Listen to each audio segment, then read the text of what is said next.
Hello, friends. This coming Tuesday, July 10, will be a Baha'i holy day which commemorates the martyrdom of the Bab, a holy figure in the Baha'i Faith. In honor of this holy day, this second episode of Baha'i Ask is dedicated to sharing some stories from the life of the Bab, which are iconic amongst Baha'is. The Baha'i Faith teaches that all of the world's great religions come from the same divine source, like different rays of light that emanate from a common sun. These religions are founded by teachers called manifestations of God, figures whose character is so pure that they are perfect examples of God's teachings and are fit to offer them to humanity. For Baha'is, these manifestations include figures such as Krishna, the Buddha, Zoroaster, Abraham, Moses, Jesus, and Muhammad, whom we consider to have taught a common message in different ages and who are equal in station. As the founder of the Baha'i Faith, Baha'u'llah, says in his writings, God the Creator saith, there is no distinction whatsoever among the bearers of my message. They all have but one purpose. Their secret is the same secret. The Baha'i Faith was founded by two manifestations of God. The first was named the Bab, which means the gate. The Bab appeared the way all manifestations of God do, during a time when there is an electric feeling in the air that something transformative is about to take place. In the year 1844, there was a widespread feeling amongst Christians around the world that the second coming of Christ was about to happen because of this palpable feeling. In Persia, which is today Iran, there was also a movement which caught on to this fever and taught that the Mahdi, a promised one foretold in Islam, was about to appear. One night, one of the followers of this movement, which was searching for the Mahdi, a youth named Mullah Hussein, had a fateful encounter in a city called Shiraz. He was standing in the street when a youth approached him who had a beautiful face and a green turban, signifying that he was a Sayyid, a descendant of the Prophet Muhammad. The youth took Mullah Hussein in his arms, as if he were a long-lost friend, invited him to his home, and as they entered, he quoted a verse from the Quran, "Enter therein in peace, secure," a verse which describes how souls will be greeted as they are welcomed into paradise.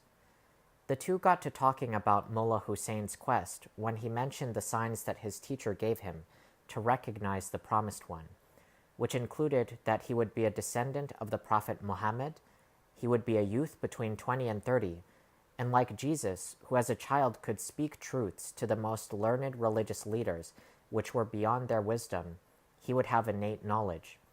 The youth paused, then said, to Mullah Hussein's surprise, "Behold, all these signs are manifest in me."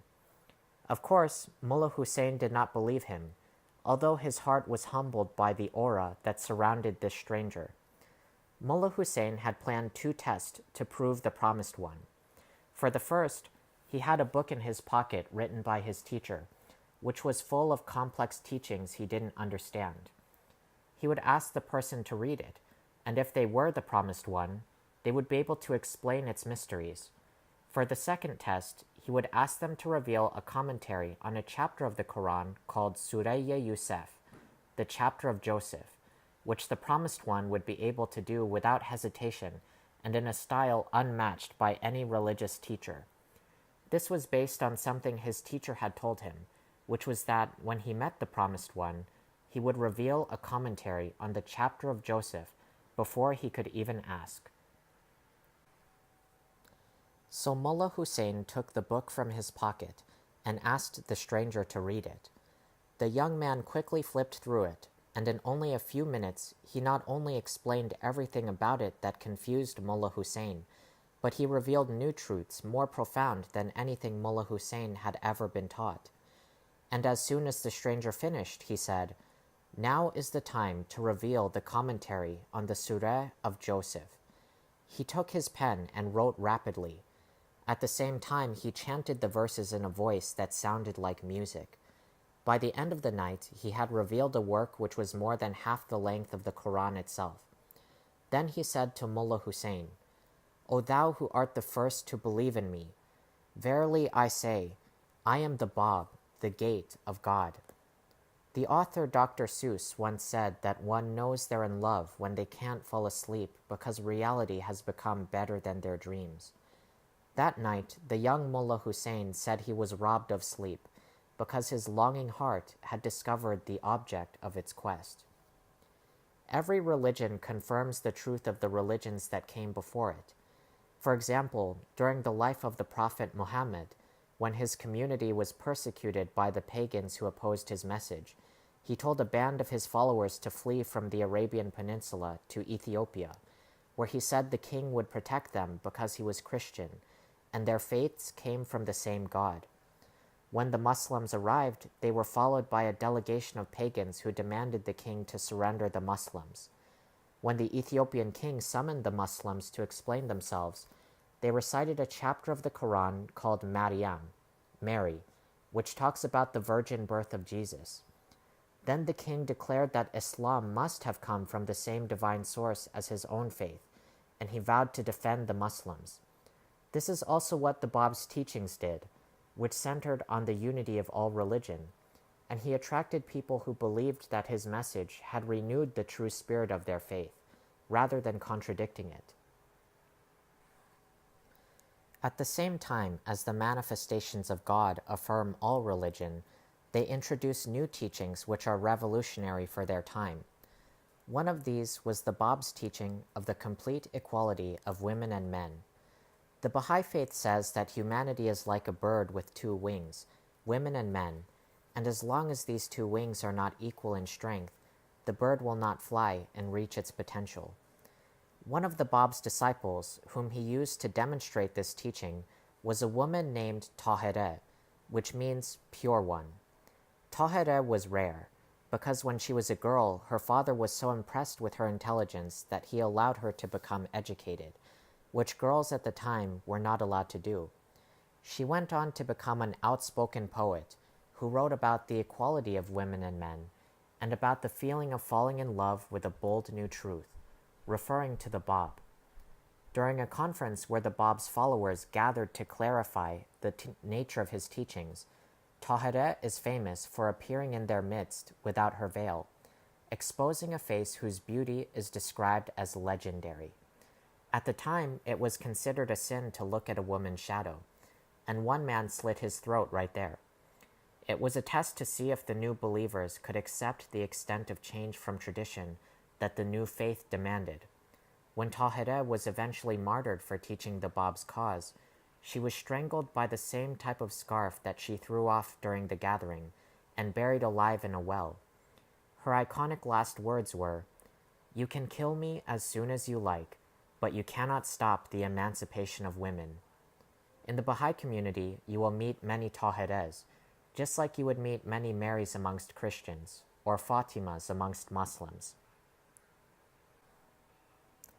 In doing these things, the manifestations of God fulfilled two purposes of religion. One, to create unity amongst diverse peoples and not division. And two, to help humanity progress in the cause of building an ever-advancing civilization, which will result, in time, Baha'is believe, in a global civilization united by a culture of service and justice, worthy to be called the kingdom of God on earth, referred to in all religions. The story of the Bab's martyrdom is also extraordinary. Like all manifestations of God, the Bab and his followers were heavily persecuted for their teachings. The Bab taught for 6 years, during which 20,000 people were executed for joining his cause. To curb his influence, the Bab was exiled from his home city, then moved to 2 different prisons on the outskirts of Persia. But everywhere he went, people fell in love with him by the hundreds, including his prison guards. Finally, he was brought to a city called Tabriz to be executed. As the Bab and his companions were being marched to the prison barracks where they would be martyred, a young boy named Anis, which means companion, broke through the crowd, clung to the Bab's feet, and begged to be martyred with him.